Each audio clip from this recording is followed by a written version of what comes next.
His Excellency Mr. Fernando Zavala, Chairman of the APEC CEO Summit 2024 and former Prime Minister of Peru, distinguished panelists, distinguished delegates from Indonesia, all the ministers attending.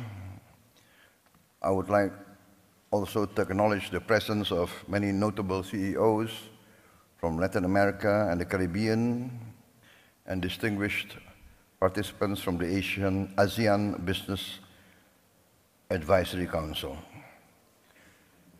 Ladies and gentlemen, I'm very honored to be invited to address this distinguished body. As we all know, that peace and prosperity is driven by economic activity, by the role of the business community, the role of entrepreneurs, the role of industry. Without the dynamic participation of the economic sector, basically we cannot have growth and prosperity. Without growth, we cannot alleviate poverty. We cannot create relevant employment. Therefore, I am very happy and very honored to address you, the drivers of economic growth in the Pacific region. The Pacific region, I think, is one of the most dynamic areas of the world. Economic growth, potential technological achievements, the demographics, the resources available in the Pacific, in the Indo-Pacific regions, all point to a bright economic future for all. We have at the present geopolitical tension, but I am an optimist in the interests of humanity. I believe that the leaders of the great powers of the world, in the final analysis, will always opt for the common good. Rivalry is historical. There will always be rivalry. But our planet has become smaller. We are now in a planet full of technological breakthroughs.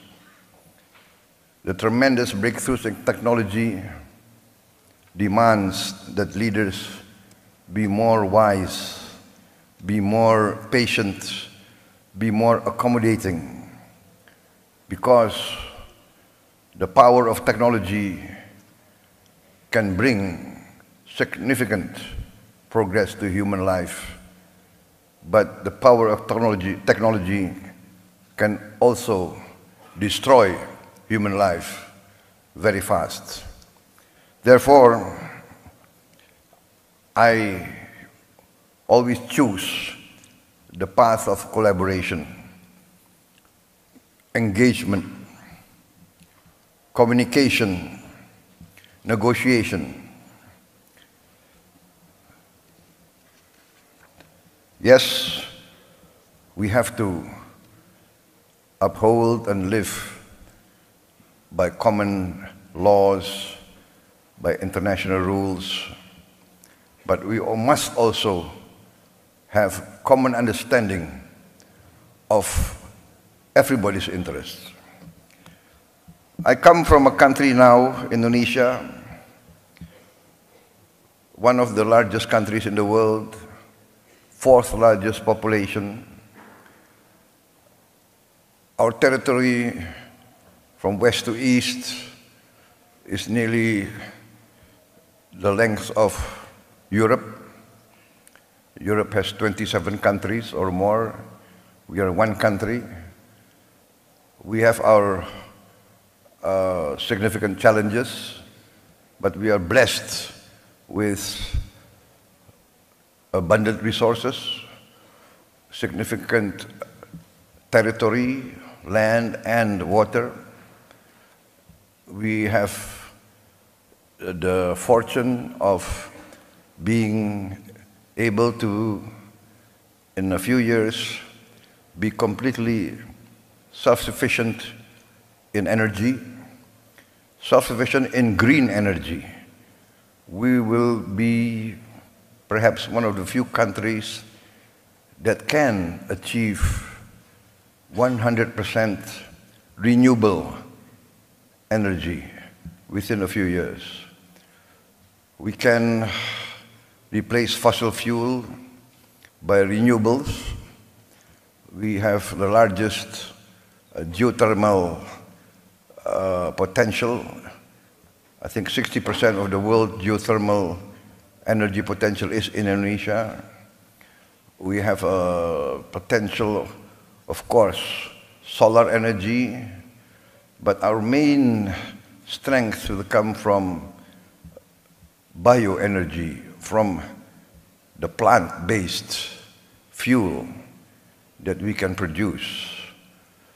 We will be, I think, together with Brazil and maybe with the Congo DRC, we have the potential to produce fuel from plants, and this, I think, will create a lot of opportunities because we will save a lot on foreign exchange. The funds will circulate within our own economy. We also are blessed with critical minerals and other vital resources for modern life. And also I've been discussing with Peru, the Peruvian government. I think we have complementary resources for the future.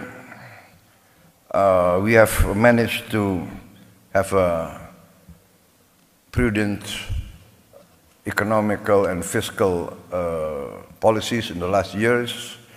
We managed to maintain growth even after the COVID. Our growth now is about 5%, higher than the global average. Our inflation is at 2%. We have challenges. We still have, I would say, we still have poverty at a large scale, large level, which I'm determined to bring down.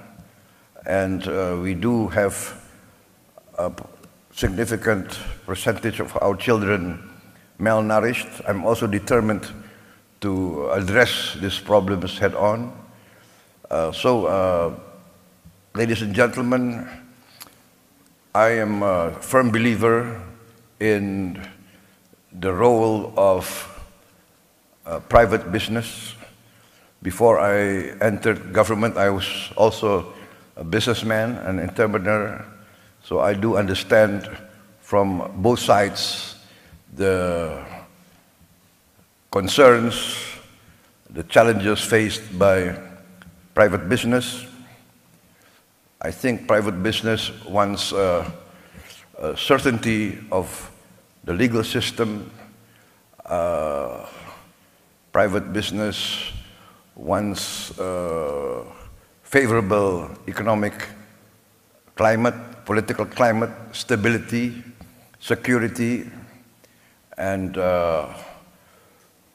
good conditions, favorable incentives, and this we are addressing. We have liberalized our laws. We open the health sector for foreign health companies. We are opening our education sector. We invite foreign universities to open campuses. We are inviting foreign hospitals to open their branches in Indonesia. We are going forward with more incentives. We have created several special economic zones, and we will create more of these special economic zones in order to invite the modern and advanced leading-edge technology, especially as the traditional economy. For instance, we are very bullish on our maritime industry, fisheries. I think we are now 3/4 of our national territory is water. We have tremendous potential for, let us say, a well-planned fishery program, aqua farming, and a lot of processing industries. We are determined to industrialize by downstreaming our resources, processing our resources. We have 26 commodities which we are determined to have a processing industry. We calculate that we need investment of around $600 billion, and we invite foreign participants to come in and take part in this. And many of the companies have been involved in our economy for many, many years. We are also pushing for more exploration of oil and gas and other minerals. So, ladies and gentlemen, Indonesia is open for more business. I'm determined to protect all investments, to give favorable economic conditions, and to be involved in the major economic organizations of the world, and to work together with all of you to create mutual prosperity. I believe that prosperity can only come from peace. Peace comes from understanding. Understanding comes from engagement and negotiation. So I'm very happy to attend this APEC summit, to renew contacts, to introduce myself, to introduce my country, and to invite cooperation between all of you, the private sector of the Pacific Basin, the Pacific world, and together to achieve prosperity. Prosperity, in the end, I would say, guarantees peace and stability. Ladies and gentlemen, I think that concludes my remarks. And once again, thank you for inviting me, and I wish this APEC summit, this APEC CEO summit